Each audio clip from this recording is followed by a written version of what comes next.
Il avait perdu sa place en équipe de France, il a remporté la Serie A du côté du Milan AC, il s'est accroché malgré les critiques, il s'est battu malgré la concurrence, il était annoncé remplaçant de Karim Benzema, il est titulaire en l'absence du même Karim Benzema, il finit aujourd'hui par un doublé, en tout cas dès le premier match d'ouverture pour la France dans ce mondial 2022. Il est aujourd'hui le co-meilleur buteur de l'histoire de l'équipe de France à égalité avec Thierry Henry. Voilà mesdames et messieurs l'histoire de Olivier Giroud qui sera peut-être ultra décisif durant cette Coupe du Monde et qui montre en tout cas un parfait exemple de rigueur, professionnalisme et surtout de quelqu'un qui ne lâche rien peu importe son statut pour renverser la vapeur et faire un petit peu comme la France aujourd'hui au niveau du score, une remontada dans le cœur de son entraîneur tout comme des Français. L'équipe de France les amis aujourd'hui remporte son match 4-1 pour lancer son mondial, un mondial qui commençait extrêmement mal après notamment le but de Godwin côté australien qui en plus de ça a vu dans le même temps la blessure de Lucas Hernandez. D'ailleurs au passage petit mot là-dessus. Alors je sais pas si vraiment les pros, quand ils jouent, il y a vraiment une intensité physique extrême, ils font vraiment tout à fond, etc.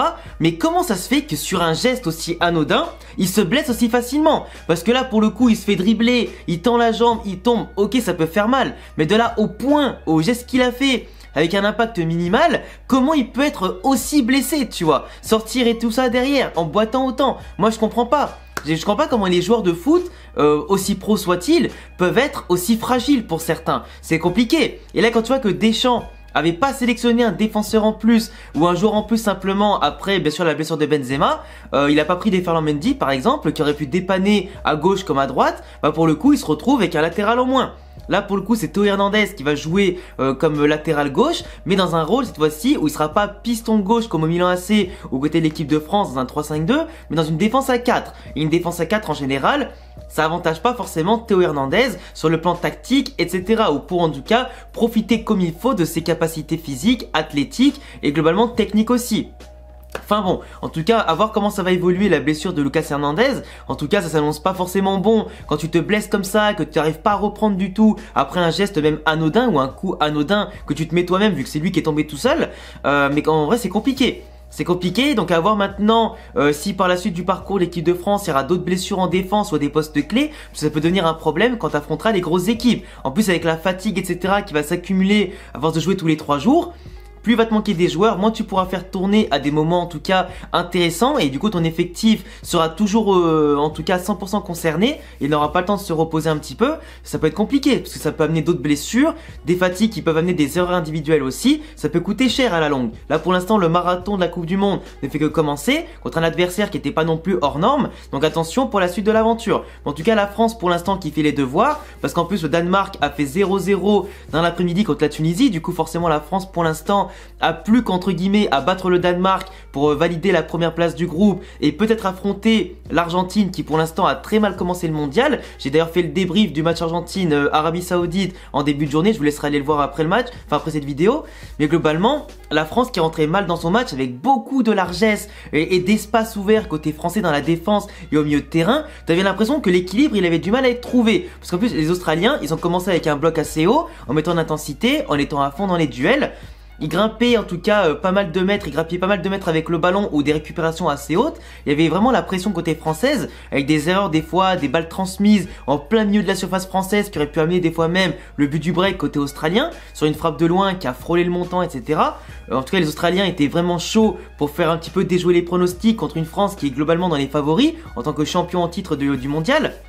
Mais globalement, l'Australie qui est mieux entrée dans le match pendant 20 minutes, mais dès que la France a accéléré et a marqué le but du coup égalisateur par Rabiot, qui pareil est aussi très critiqué, qui n'a pas non plus un statut de joueur mondial, mais en tout cas de très très bon joueur mondialement connu. Pour moi, Rabiot c'est un joueur moyen et comme beaucoup de gens en tout cas parce qu'il n'a pas assez confirmé son niveau, il n'a pas assez prouvé qu'il était capable d'être vraiment un des meilleurs milieux de terrain du monde. Donc pour le coup, pour l'instant, il rentre dans ce mondial avec un but et une passe décisive juste après, pour le 2-1 avec le but d'Olivier Giroud. En plus, l'action, il aurait pu la finir lui-même et ça aurait été intéressant pour lui, mais il a en tout cas été altruiste. Il a fait le bon geste qu'il fallait pour assurer le but. Donc Giroud qui était présent à la conclusion sur cette action, qui était toujours bien placé, qui a apporté comme d'habitude son rôle de fixation, son rôle de déviation surtout pour les ailiers comme Dembélé et Mbappé qui ont eu du mal à rentrer dans le match, mais petit à petit ont su gagner leur terrain, leur couloir, faire des centres décisifs, en tout cas être décisif en passe D pour Dembélé et en passe D et en but pour Mbappé. Donc c'est parfait, tu vois. C'est parfait. Là, t'as aujourd'hui les 3 joueurs offensifs titulaires qui étaient en confiance. Griezmann, il a pas fait un match non plus hors norme, mais il était là pour décrocher, apporter des solutions, etc. Il était plus dans le jeu qu'à la conclusion. Donc c'était à la limite son rôle devant un trio offensif à côté de lui et devant qui est monstrueux pour l'instant dans ce qu'ils ont fait aujourd'hui et ce qu'ils ont apporté. Donc Griezmann, on attend encore plus de lui bien sûr dans les matchs qui vont venir pour apporter plus de contrôle, plus de sérénité, j'allais dire, dans les possessions de balles et pourquoi pas apporter ce côté créatif qui peut manquer en l'absence de Benzema. Mais globalement, l'équipe de France a été sérieuse. Tchouaméni, il a été sérieux au milieu de terrain. Rabiot et Grabios ont fait un bon duo intéressant, mais à voir ce que peut donner ce duo contre une grosse opposition qui va leur faire un gros pressing, pas sur 20 minutes, mais sur 40, 60 ou 90 minutes, et voir comment aussi ils peuvent réagir à des défis physiques et tactiques techniques intéressants. À voir. La défense globalement elle a su être solide aussi, sauf sur la première occasion, mais après globalement l'Australie a eu du mal à franchir le milieu de terrain ou globalement les 30 derniers mètres français. Le bloc de la France était bien resserré, bien compact, ça coulissait bien, les transmissions étaient très rapides.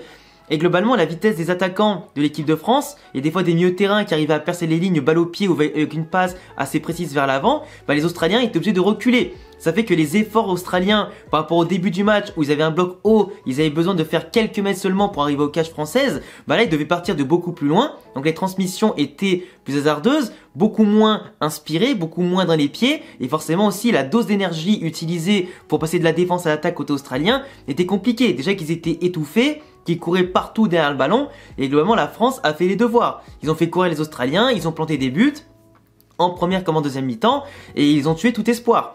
Donc la France, franchement, pour le coup, a réagi en championne du monde, a parfaitement eu le mental qu'il fallait. Les changements d'air comme les Coman, etc. ont apporté de la fraîcheur, de l'intensité aussi pour pourquoi pas aller chercher d'autres buts.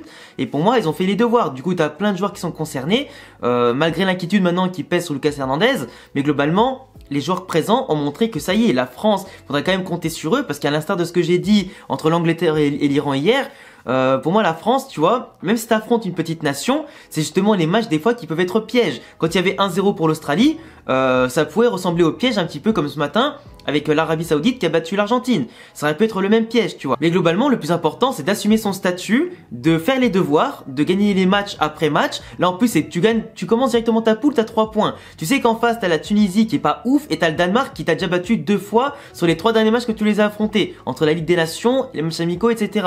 Donc globalement, tu sais que le prochain morceau, le deuxième match, ce sera le Danemark. Donc là, c'est peut-être le match de la qualif. Donc tu sais qu'après, tu pourras te reposer au 3e match si tu bats le Danemark.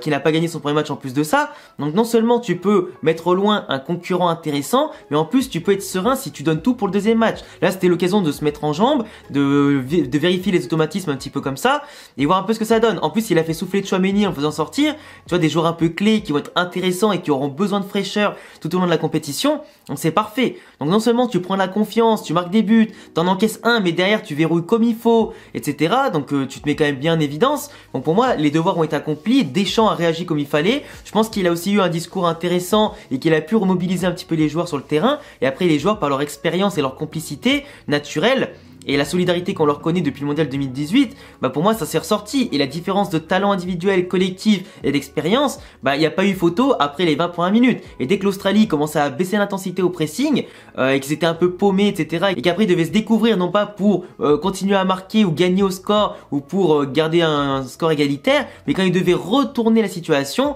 l'Australie c'était compliqué parce qu'il manquait de technique, il manquait de justesse, d'expérience aussi, de sérénité ballon-pied pour faire déjouer le bloc français. Pour moi, les Pavards, ils ont très bien joué. Théo Hernandez, quand même, dans un poste qui lui scie pas forcément bien. Arrière gauche pur et pas piston. Pas que ça lui va pas bien, mais globalement, c'est pas le poste dans lequel il est préférentiel. Les latéraux ont apporté. Tout le monde a apporté globalement sa pierre à l'édifice. Et c'est le plus important. Il n'y en a pas un qui était moins bon que l'autre. En plus, la France, ils ont planté quand même 3 buts de la tête aujourd'hui. Et c'était plus arrivé de marquer plus de 2 buts de la tête sur une compétition européenne ou un mondial pour l'équipe de France depuis la Coupe du Monde 98 contre le Brésil en finale avec le 2 buts de Zizou. Tu vois, donc comme quoi, Des fois, il y a des signes qui trompent pas. Après, apparemment, il y a des malédictions comme quoi, dès que le 9 de l'équipe de France marque, globalement, la France gagne jamais la Coupe du Monde, un truc comme ça. Mais à voir si ça peut se passer ou pas. Mais en tout cas, la France, avec un groupe sérieux et appliqué, peut aller assez loin. Je pense pas qu'ils iront au bout par rapport à des sélections peu armées, par rapport aussi au manque d'expérience qu'il peut avoir à certaines lignes, avec les absences de cadres intéressants comme Pogba ou Kanté par exemple. Mais si tout remplaçant peut être trouvé, si il y a le sérieux et le professionnalisme qu'on connaît normalement, et qui peut être compensé aussi par un collectif encore plus solidaire et plus huilé qu'avant. Mais les absences pourront être notées contre les meilleures sélections comme le Brésil, l'Angleterre, comme l'Espagne, l'Allemagne, etc.